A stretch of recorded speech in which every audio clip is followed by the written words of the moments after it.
Well, I heard about the Hunger Banquet, and they kind of didn't really tell a whole lot about it.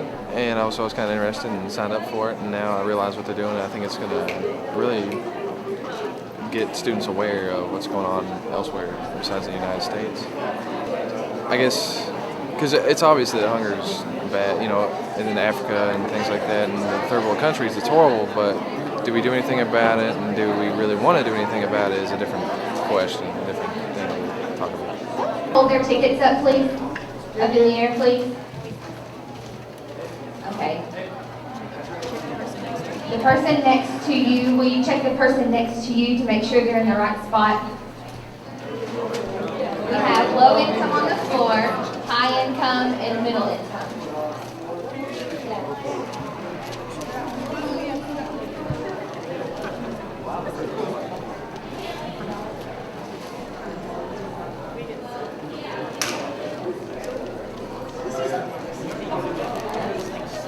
Okay, welcome to the Oxfam American Hunger Banquet. If you would you please turn off all your cell phones so we can keep a reverent atmosphere.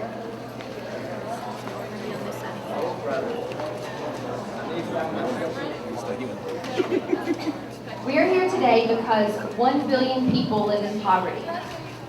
850 million people suffer from chronic hunger, and a child dies from hunger or preventable disease every 2.9 seconds. That's 30,000 children a day.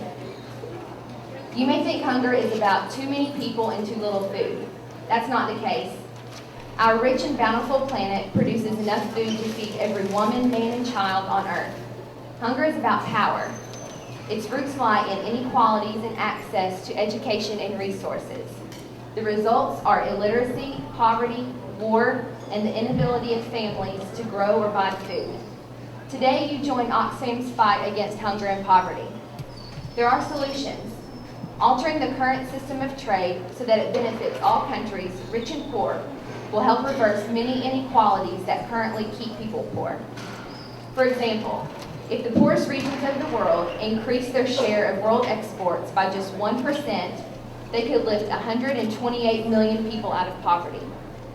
Instead, poor countries are forced to open up their markets to floods of cheap imports. If they don't, vital aid dollars will be cut off. Yet, for every dollar given to poor countries in aid, $2 is lost because of unfair trade barriers against their exports. More than 40% of the world's population lives in low-income countries. Yet these countries account for only 3% of world trade. Today's rules of trade make so-called free trade very profitable for rich countries, but hinder poor countries' access to a better life for its citizens. U.S. and European countries also spend billions on agricultural subsidies, mostly to large and wealthy agribusinesses, putting farmers in poor countries and in the U.S. out of business or driving down their incomes and furthering the demise of small farmers globally. Oxfam believes that human rights are not contingent on our country of origin, gender, ethnicity, sexual orientation, or the money we have or need. Rather, human rights are fundamental and non-negotiable. For more than 35 years, Oxfam America's work has raised millions of dollars to support human rights and to end poverty. Millions of people have participated in Oxfam America hunger banquets, or skipped meals to acknowledge the plights of the world's hungry. While the proportion of the world's population living in hunger has decreased, hunger endures for millions of people. In 46 countries, people are poorer today than they were in 1990. Your presence here today shows that you are concerned. You want to learn more, and you want to make a difference. This Oxfam America Hunger Banquet is a metaphor for how food and other resources are inequitably distributed in the world. As such, an Oxfam America Hunger Banquet can only touch upon the issues. We cannot recreate the many complex ways poverty manifests itself. We will not have time to go into all the problems associated with lack of access to health care, education, and employment opportunities, and the realities of the day-to-day struggle for survival. The one thing we would like you to remember is this: everyone on earth has the same basic needs. It is only our circumstances, where we live, and the culture into which we are born that differ. Some are born into relative prosperity and security, while millions, through no choice of their own, are born into poverty. As each of us walked into the door here today, we drew our lot at random. Look around and you can see that equality and balance do not exist here. Please note, no one section of this room represents a single country.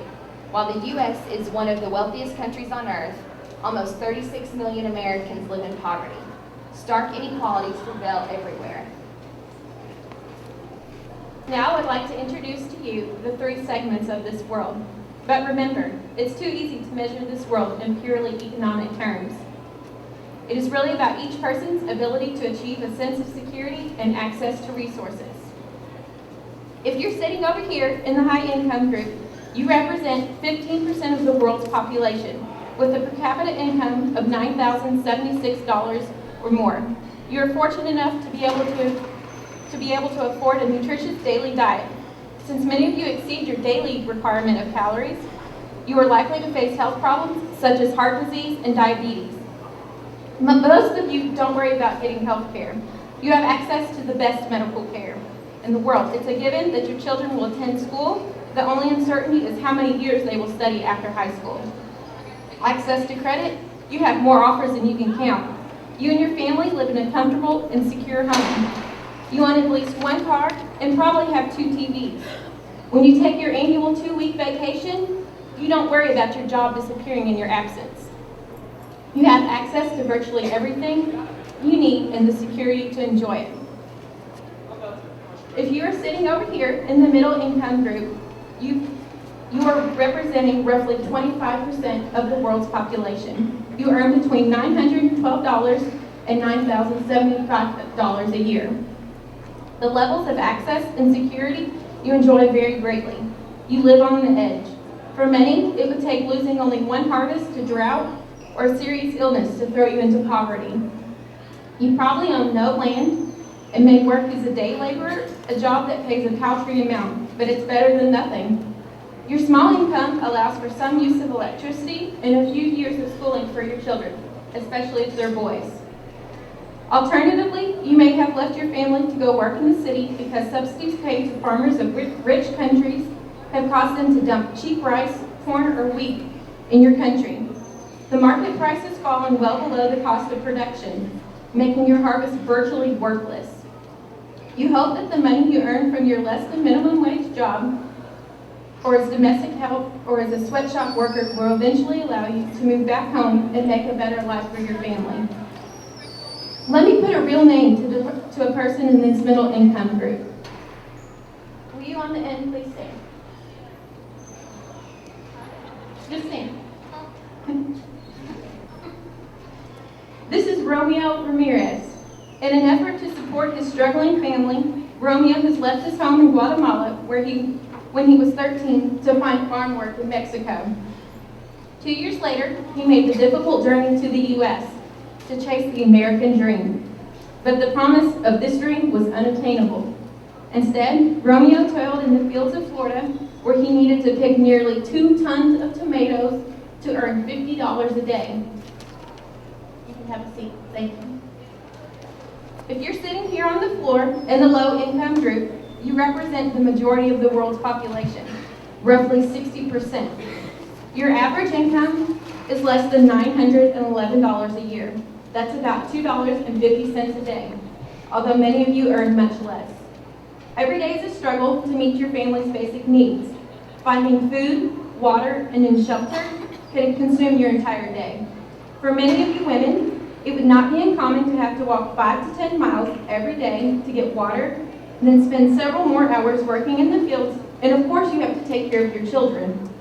Many of you are frequently hungry. It is quite likely that you don't get the minimum number of calories your hard-working lifestyle requires. Many of you are homeless or living in a structure so flimsy that a hard rain or a strong wind could cause major catastrophe.